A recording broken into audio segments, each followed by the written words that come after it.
You're so angry. You just got into a big Facebook argument with your Uncle Ted, who's outraged that South Carolina and some other states are thinking about taking down the Confederate flag. You, however, think it's long past time that such symbols came down, and you can't understand what he's thinking. How can the two of you even belong to the same family? Ugh. Well, a concept called social judgment theory helps us understand how people decide something is acceptable or unacceptable. At its most basic, social judgment theory shows how individuals compare their own views on an issue to the views of others. Picture a continuum. Social judgment theory says that on any topic there are a wide range of possible opinions or positions a person can hold.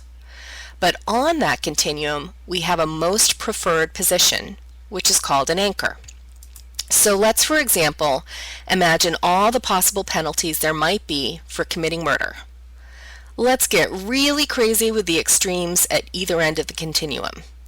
On the very mild end of the continuum, someone might believe that murderers should actually be rewarded for helping control the overpopulation of Earth. Yes, a ridiculous proposition, but bear with me. And at the very harsh end of the continuum, someone might believe that murderers should be slowly tortured before being put to death.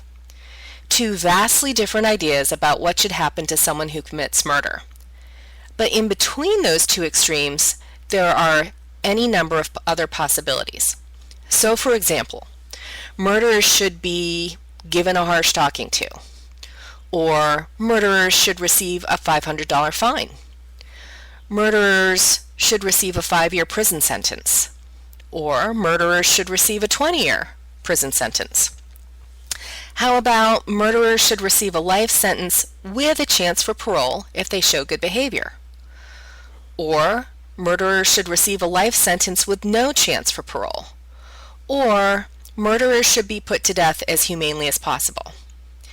Now let's revisit the idea of anchor positions for a minute. Uncle Ted's anchor position is that murderers should be sentenced to life without the possibility of parole. Your anchor position is that murderers should be sentenced to 20 years in prison. Gah! Yet another important issue where you and Uncle Ted disagree. This is not looking good. You and Uncle Ted seem to hold vastly different beliefs about a whole lot of important issues. Is there any way a concept like social judgment theory can help bring the two of you together? Stay tuned for the next video to see. Created using Powtoon.